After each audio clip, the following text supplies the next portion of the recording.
The glass exploded on the marble, scotch and blood spreading from his hand where the shard cut him. Admiral Thorne didn't notice. Because I'd just said 2 words he thought he'd buried in a classified file 5 years ago. Iron Widow. 3 drinks deep, standing in a room full of Navy SEALs at his son's promotion ceremony, and the man finally recognized me. Not my face, not my uniform, not the burn scars climbing out of my collar. My call sign, the one he'd made sure would die with me in Kandahar. Except I didn't die, and neither did Grace, the 10-year-old dog at my feet he'd tried to euthanize for being military property. Dead women don't attend promotion ceremonies, but tonight this ghost had some things to say. I was sitting alone in the 3rd row, dress whites pressed crisp, Grace at my feet, 10 years old now, grey muzzle, cloudy eyes. Admiral Thorne spotted me from across the ceremony hall. He didn't recognize me. Why would he? He'd written equipment loss on my casualty report 5 years ago. He walked over, scotch in hand, smiling. That smile powerful men use on people who don't matter. "You lost, sweetheart." Loud enough for the other officers to hear.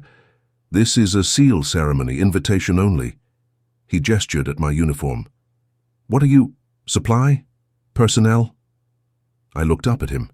Let him see my eyes. Let him see what 5 years of surviving does to a person. "Corpsman, sir."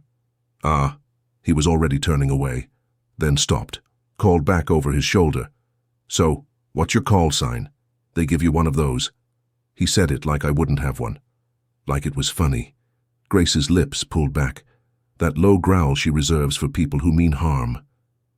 I stood. Slowly. My ribs still ache when the weather changes. "Iron Widow." That's when the glass exploded. "No." His voice barely a whisper. "You died. The report said you were killed in action. The report said what you told it to say." I kept my voice level, clinical, the voice I use when I'm holding someone's insides together. "But here's the thing about corpsmen, Admiral. We're hard to kill. We know all the places death hides." Lieutenant Jake Thorne, the Admiral's son, turned from the front row. Saw me. The scars. Grace. His face drained white. "Jake." I'd waited 5 years to say his name again. "You're here, but they said you were dead." "Dead?" I smiled. No warmth in it. "I have been. For 5 years. Tonight, I'm a ghost." The Admiral found his voice. "Security. This woman needs to be removed immediately." October 15th, 2019. My voice carried across the room. Kandahar Province, 02:15 hours. "How many men did you leave behind that night, Admiral?" The room went silent. "How many did you tell your wife about? Any of them? Or did you sleep just fine?" Jake stood, legs shaking. "The medic. You're the one who—" "They said you died from your injuries." "They say a lot of things when the truth costs too much." I looked down at Grace. Grace has been dead for 5 years too, according to official records. Master Chief Reynolds half stood, staring at Grace. "Jesus, that's David Johnson's dog." The name hit the room like a grenade. I pulled out a photo. David in his blues, laughing, 8-week-old Grace in his arms, back when we thought we had forever. Petty Officer First Class David Johnson, my fiancé. He trained Grace from a puppy, named her after his favorite hymn. He'd been carrying his grandmother's ring in his vest pocket for 3 months, waiting for the right moment to ask me to marry him. I looked at Jake. "You remember that song, don't you? Someone singing while they carried you through hell?" His hand moved to his thigh, where the scar is. "I thought I was hallucinating from blood loss." That was David, singing Amazing Grace while white phosphorus melted his skin. I knelt down, lifted Grace's paw. The pads are masses of scar tissue, like melted wax. She tried to drag him away from the fire. 3rd-degree burns on all 4 paws. She wouldn't leave him. Reynolds moved closer, looked at the scars. Something broke in his face. "Operation Red Sand. You're the legend, the corpsman who stayed." "I'm no legend, Chief. I'm the woman your Admiral listed as equipment loss." I pulled out the casualty report, held it up. "Right here, October 15th, 2019. 1 medical detection dog, destroyed. 1 HM1, equipment loss. Same line item as a broken radio. Jake made a sound like he'd been gut shot. I signed that. I certified it as accurate. I know you did. My voice gentled, just for him. You were 22, scared. Your father handed you a pen, and you signed. You declared the woman who saved your life defective equipment. The intelligence indicated massive enemy forces. The Admiral started to defend himself. The intelligence was garbage, sir. I cut through. Enemy strength overestimated by 400%. But you didn't verify.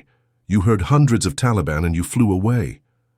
I had 37 men to consider, and David was one of them. My voice cracked.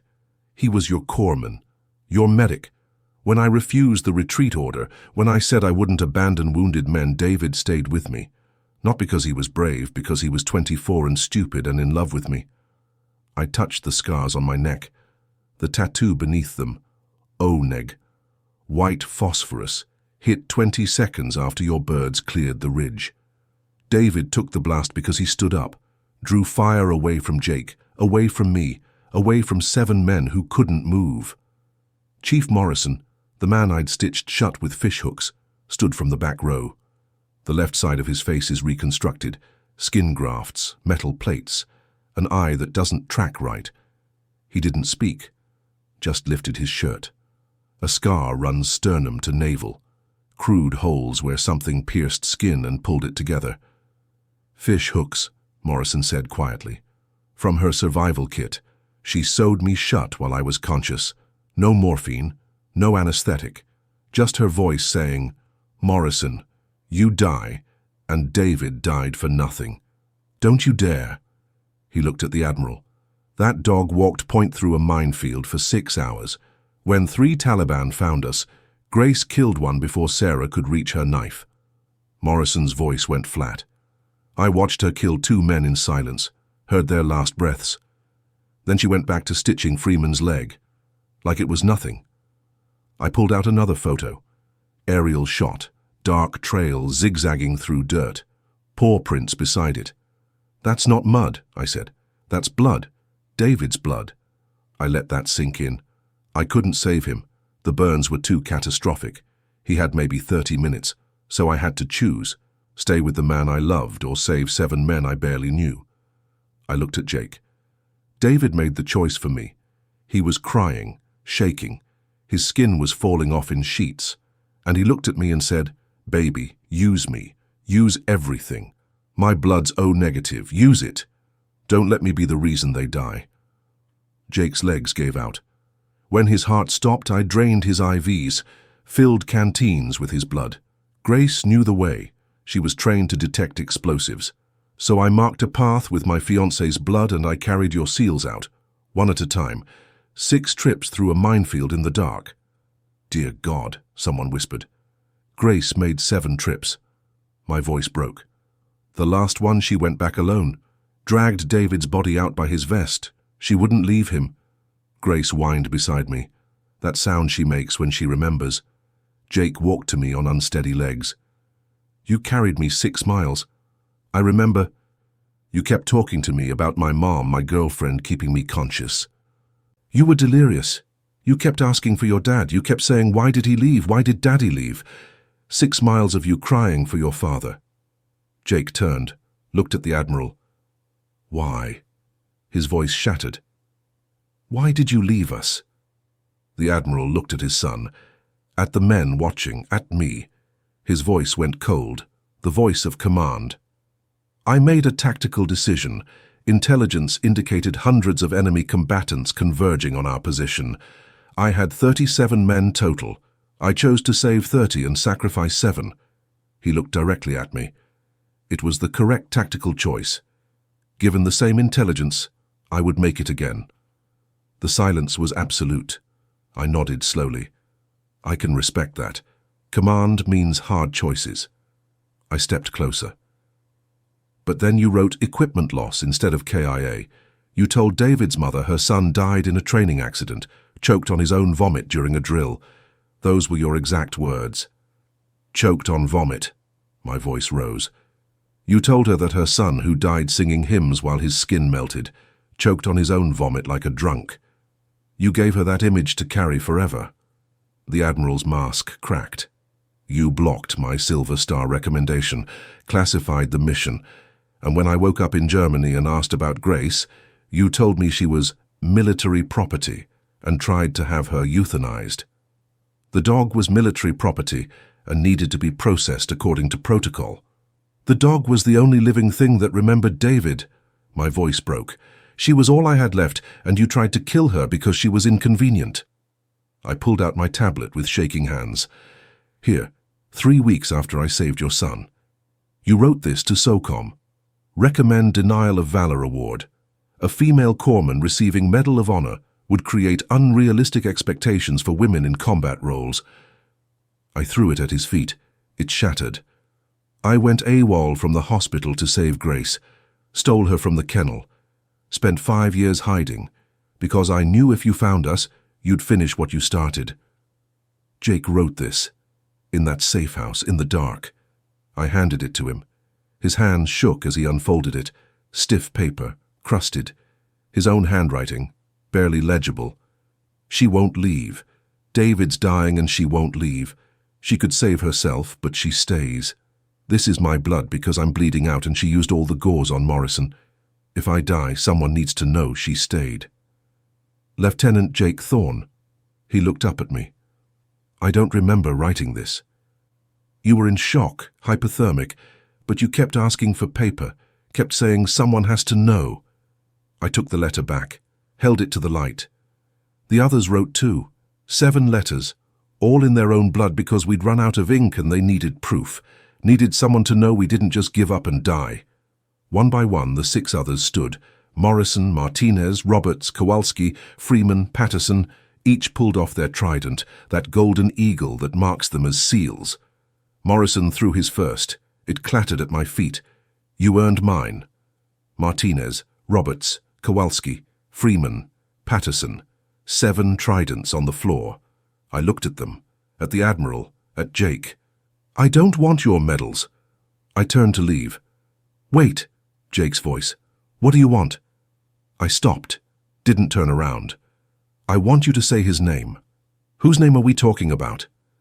The man you erased, the man whose widow you've ignored for 5 years. Say his name. Silence. Say it or I walk and he stays forgotten. The Admiral's voice was barely audible. Petty Officer First Class David Johnson. Louder. Petty Officer First Class David Johnson. Again, like you mean it. Petty Officer First Class David Johnson. I turned, tears cutting through my makeup. He was 24. He loved baseball and could sing like an angel.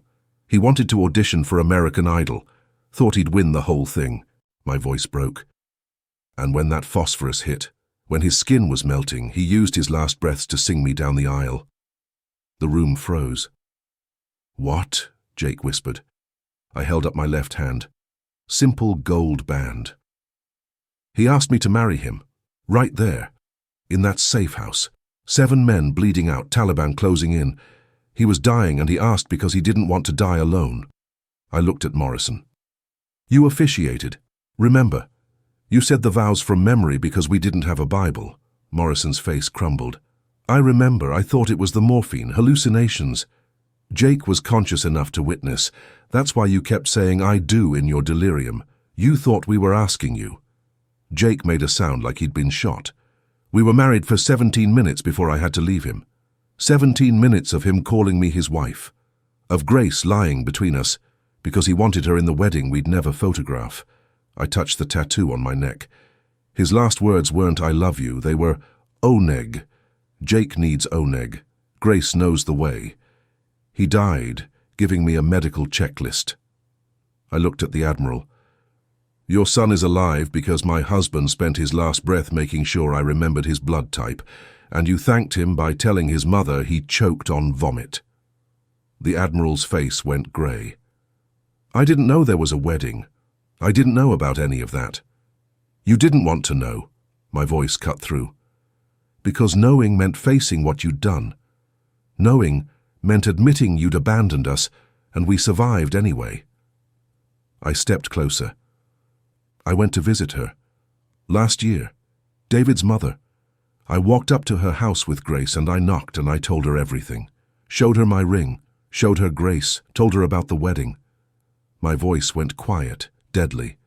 She called me a liar, said the Navy doesn't lie to families, said her son died in a training accident because Admiral Thorne told her personally, and admirals don't lie. I pulled out a restraining order. She got this against me. Said I was a mentally ill veteran harassing her with delusions. I'm legally barred from going within 500 feet of David's mother. The room was silent. So, I can't visit his grave. Section 60, Arlington. Can't lay flowers. Can't sit with him. Because you lied so well she believes you more than his widow. Jake pulled off his trident, added it to the pile. Then he stripped off his dress jacket, his ribbons, his medals, dropped them all. I'm done. Son. I'm not your son anymore. Jake's voice was steel. My father died in Kandahar when he flew away. You're just the man who's been lying to me since. He looked at me. Where are you going? Walter Reed, Burn Unit, Building 62, the men nobody wants to look at. Can I come? I studied him, really looked. Wednesdays. Bring dog treats. Grace has rounds.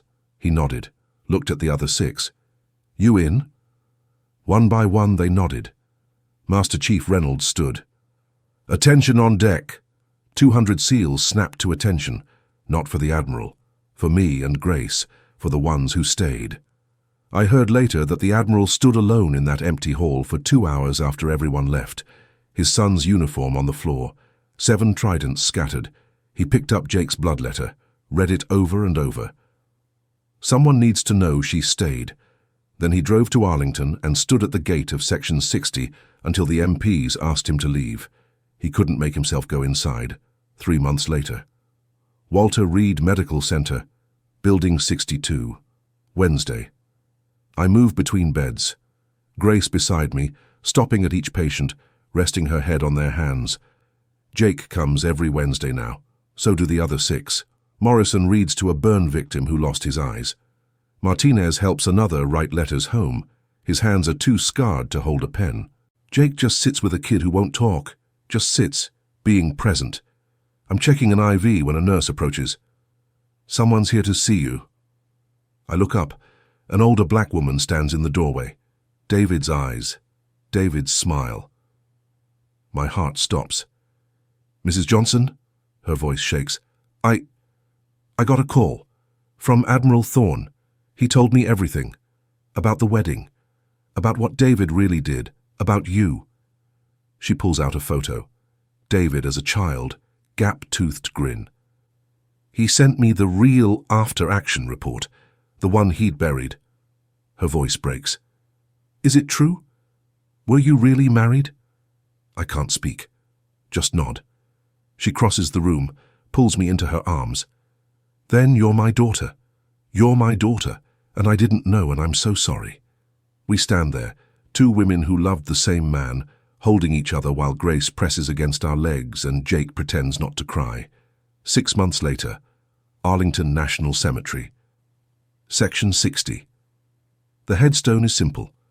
Petty Officer First Class, David Johnson, Medal of Honor, recipient, beloved son and husband. He stayed. Beside it, Grace, Medal of Honor, recipient. She showed them the way. I visit every Wednesday. Mrs. Johnson comes with me now. We bring cookies for David, tennis balls for Grace, and we sing Amazing Grace together, off-key and broken, because that's how David would have wanted it. Jake and the others come too, every week. Sometimes I see Admiral Thorne standing at the edge of Section 60, watching from a distance, never coming closer, just watching, bearing witness to what he buried. Grace died at 12, in my arms, at Walter Reed. Mrs. Johnson was there. Jake was there. All 7 were there. We buried her at Arlington beside David. The ceremony was small, just family. But 200 SEALs showed up anyway, because some bonds don't break, even when they're forged in blood and marked in scars and remembered by a dog who wouldn't leave. My name is Sarah. I'm a hospital corpsman first class, call sign Iron Widow. The Admiral asked for it as a joke. He never laughed. Some promises are forever, even the ones made in 17 minutes. Even the ones written in blood. Even the ones nobody wanted you to keep. If you believe the truth is worth fighting for, hit that subscribe button and let me know where you are watching from. We have many more stories that need to be told.